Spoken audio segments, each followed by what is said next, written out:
Greetings, fellow outsiders. I'm Alieann, and welcome to Missing. This is a short VN-style game made in RPGMaker, in which you try and find out what happened to your missing friend. It contains mild blood, needles, a yandere, and a little bit of comedy.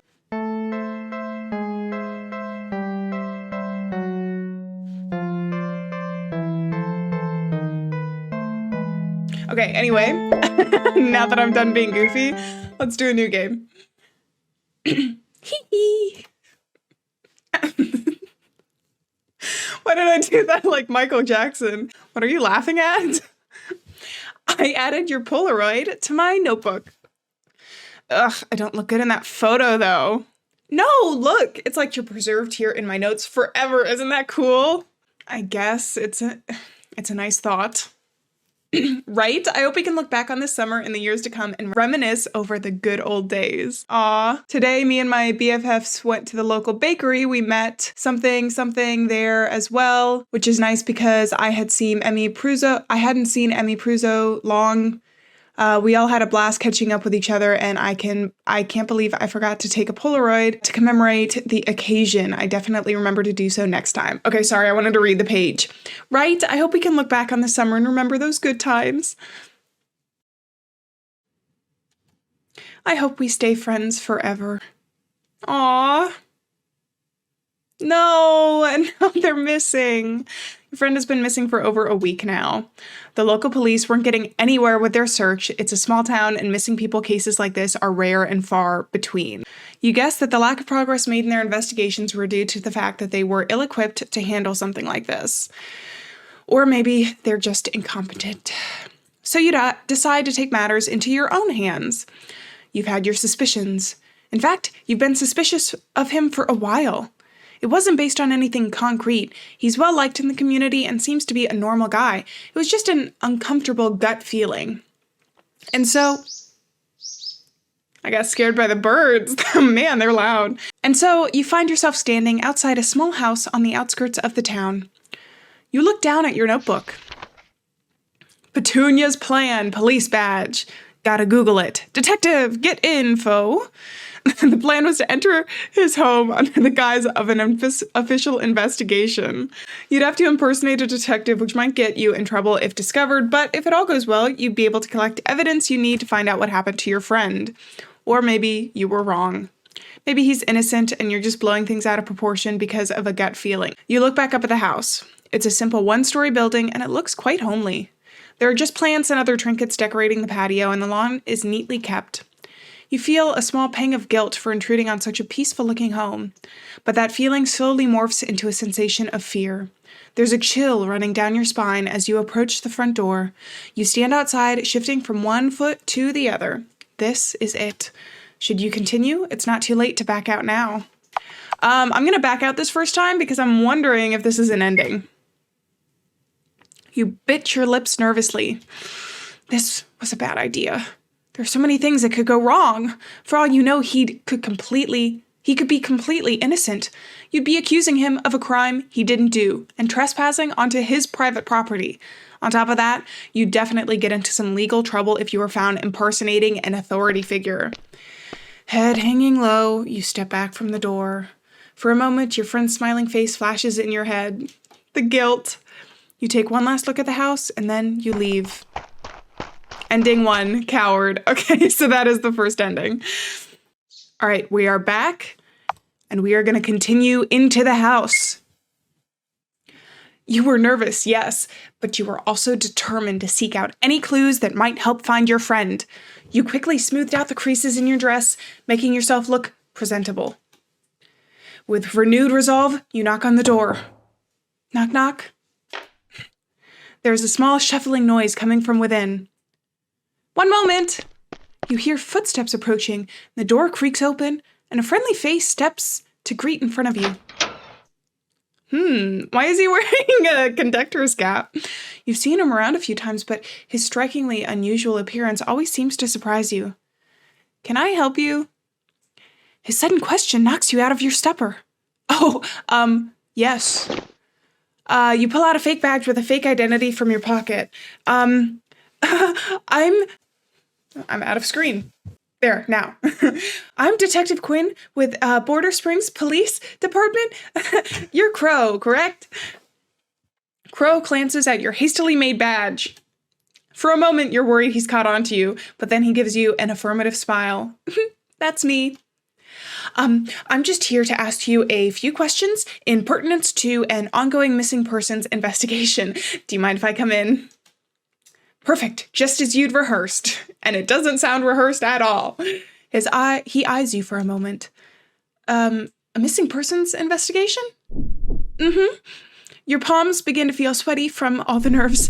He stares at you thoughtfully for a moment. Then he smiles again. Sure thing, detective. Come on in. Crow motions for you to enter, and you eagerly do so. As you step inside, he closes the door behind you. Before you can have any time for yourself, you look around the place. You're quickly ushered towards the guest area. Sorry for my appearance, detective. I just gotten home from work, and I haven't gotten to change yet. So that's why he looks like that. He motions towards his outfit, his standard uniform issued to the crew members at the local train station. Sorry, I got distracted because his eyes are like blood red. Were they blood red before? I guess so. Ooh. I'll brew up some tea for you. Do you have any preferences? No, anything's fine. Thanks, though. All right, I'll be back momentarily. Make yourself comfortable. You take a seat down at the table, eyes trailing after Crow as he leaves the room. This could be a good opportunity to look around. Let's snoop around. Okay, because we might get caught and might get another ending. Eager to take advantage of his absence, you quickly leave your seat and head towards the hallway. It's a surprisingly long hallway. The place definitely looks smaller from the outside. The lights, they're all off save for a yellow glow coming from the last room in the hall. You nervously turn the doorknob of said room and peek inside.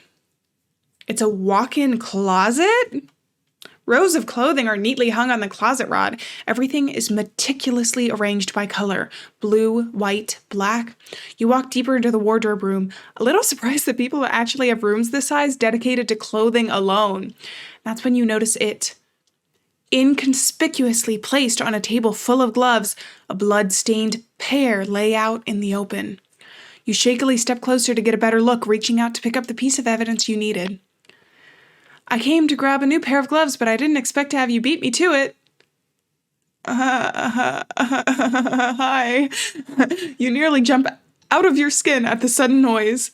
Sheepishly, you turn to face Crow, who is leaning against the doorway.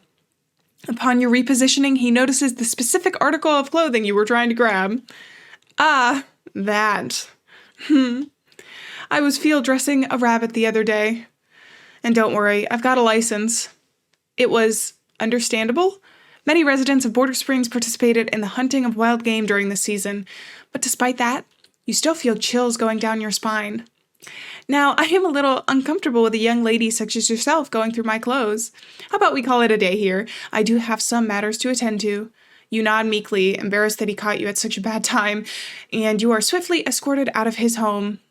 Ending 2, empty-handed. Okay, we're back, and we're waiting. Hurry up and wait. You decide to play it safe and wait for a while, reviewing old notes. You pull out your notebook and pen from inside your pockets and flip through the pages. Ah, there he was. Scribble, scribble, scribble. Can't find much on him. Crow? Crow. You couldn't find much information on him. You weren't even able to find his last name. He has virtually no social media presence, nor any close friends who do. He seems to be the easygoing type, but he keeps to himself most of the time. You rub at your eyes in frustration. You spent the last week tailing him in secret, but that was the extent of what you found. He lived such a painfully normal and boring life. You almost felt bad for the guy. But despite all that, your instincts were telling you that he was dangerous. And that's why you're here now. Your train of thought is broken as you hear the sound of running water going off in the kitchen. Now should we go check out the house? Now let's go check out the house. It might still be bad, but let's do it now. Now that it sounded like he was preoccupied with whatever was going on in the kitchen, you decided to take this time to explore the rest of the house. You quietly leave your seat, scurrying over to a dark hallway. The lights are all off, so you have quite a bit of trouble navigating from room to room. One by one down the hall, you peeked into each room, a restroom, storage room, bedroom, and finally a closet. You sigh, rubbing tiredly at your eyes. It was difficult to see anything in these conditions. As you were about to leave the closet, you slip briefly on a rug. Shoot! You quickly move to readjust the displaced floor covering, but you notice something peculiar as you do. A trap door hidden underneath. You feel your heartbeat quicken. Cautiously, you lift up the heavy door and peer inside. Complete darkness. You take a step down. Creak. And then another. Creak. Until you reach the end. By now, your eyes have adjusted to the dim setting. There's a strange smell down here. Oh, you cover your mouth to mask the odor, but it permeates through the air regardless.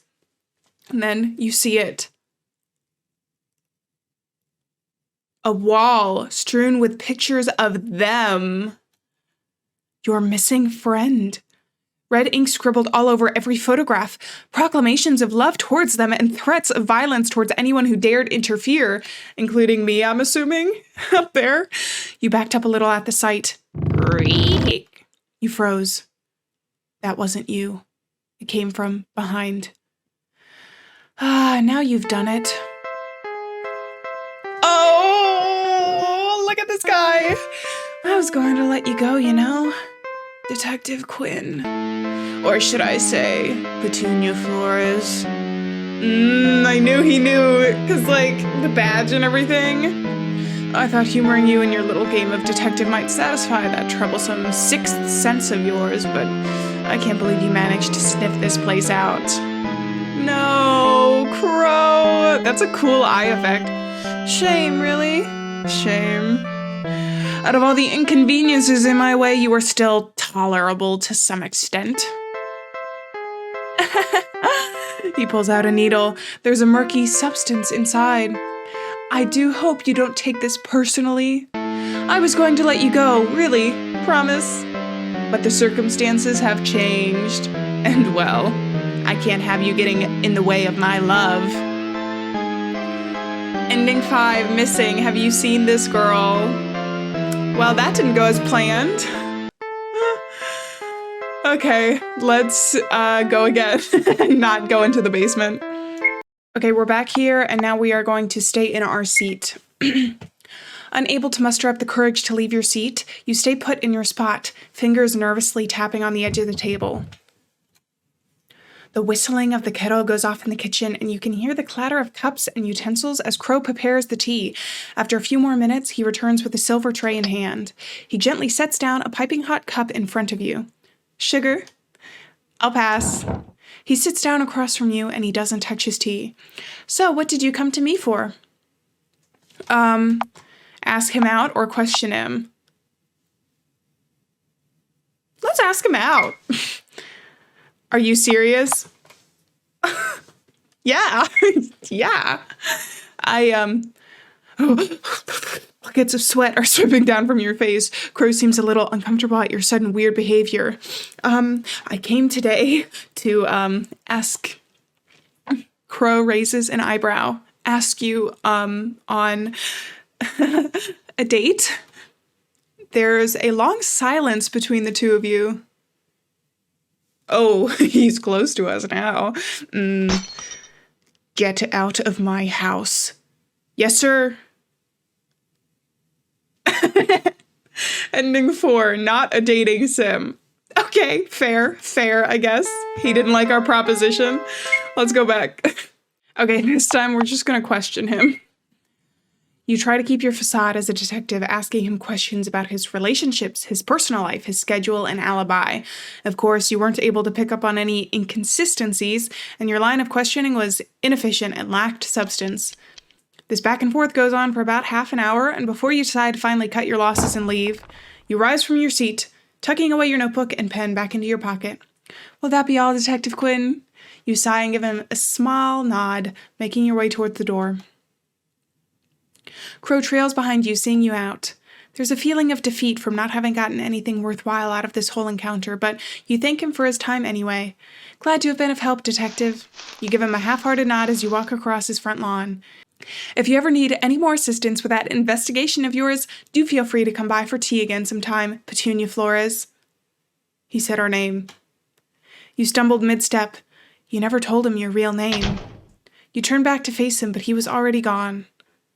Ending 3, playing detective. All right, I think that was all the endings. Interesting. I'm kind of sad that we can't save our friend in one of the endings, though. Wow, okay. Well, that was a cute little RPG maker game. Well, thank you guys so much for watching this video. If you enjoyed it, be sure to leave a like down below. Leave me a comment telling me what you would have done in this situation if you would have pretended to be a detective or gone about it a different way if your friend was missing. And if you like the rest of my content, consider subscribing as I try to continuously entertain you. Thank you so much for being here, and I will see you in another video.